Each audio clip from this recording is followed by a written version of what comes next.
शरीर में वो दो तरह से फैलते हैं। दो तरह के रोग होते हैं, एक होता संक्रामक रोग और एक होता असंक्रामक रोग। संक्रामक संक्रमण जो रोग एक व्यक्ति से दूसरे व्यक्ति को फैलते हैं उसे संक्रामक रोग कहते हैं। अभी देखिए कोरोना आया था तो लोग क्या करते थे, मुंह में मास्क लगाते थे मुंह पर और बचते थे कि दूसरे से संपर्क में ना आए।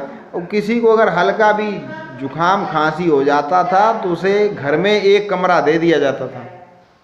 क्यों?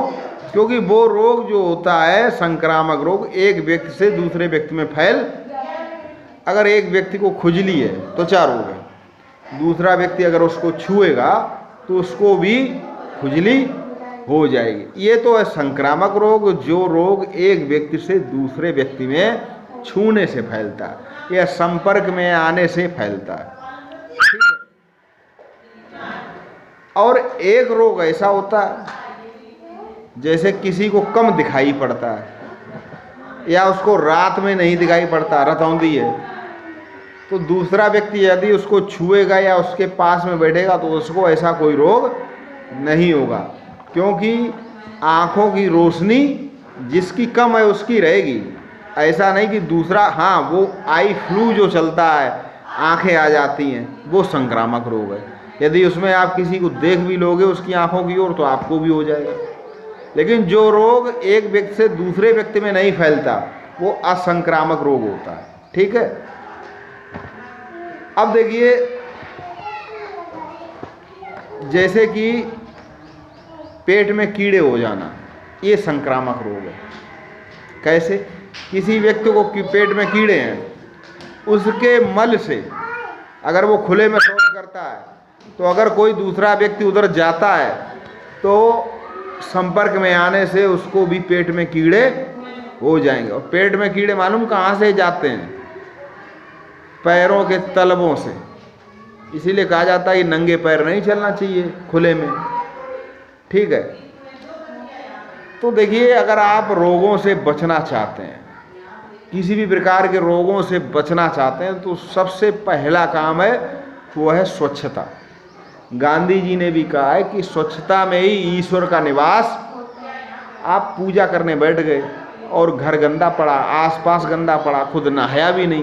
देखिए ये पूजा पाठ क्यों बनाई गई?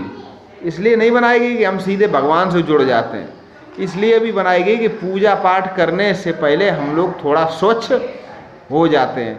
जो पूजा पाठ करते हैं प्रतिदिन कर्मकांडी होते हैं, धार्मिक कर्मकांडी होते हैं, कम से कम स्वच्छ रहते हैं, प्रतिदिन स्नान करते हैं, नहाते हैं, घर आसपास साफ सुथरा रखते हैं। दूसरी चीज़ व्यायाम। स्वस्थ रहना है तो एक्सरसाइज बहुत ज़रूरी है। व्यायाम का मतलब कई तरह से व्यायाम। आप पैदल चलते हैं, जैसे आप पढ़ने आते हैं, आप 1 किलोमीटर आपका दूर स्कूल दूर है, ये भी एक प्रकार का व्यायाम हो गया।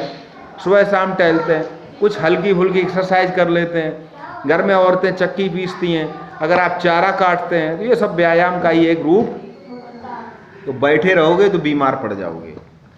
तो व्यायाम। तीसरी चीज़ पौष्टिक आहार। हमारा जो भोजन होना चाहिए वो पौष्टिक होना चाहिए। बर्गर जलेबी समोसा कम, हरी सब्जियां, ताजे फल ज़्यादा। ठीक है। साथ ही प्रतिरोधक टीके और दवा। बच्चों को, गर्भवती महिलाओं को टीके लगवाए जाते हैं। क्यों लगवाए जाते हैं? कि बहुत सारी बीमारियों से बचाव, खसरा, चेचक, इस तरह के टीके बचपन में ही लग जाते हैं। और दवा, अगर आपको कोई बीमारी है तो आप उसकी नियमित दवा लें। तो रोगों से बचने के लिए हमें चाहिए कि हम अपने खाने की वस्तुओं को मक्खियों से बचाएं और भोजन को खुला न छोड़ें। यदि भोजन खुला छोड़ते हैं तो बीमार हो जाएं।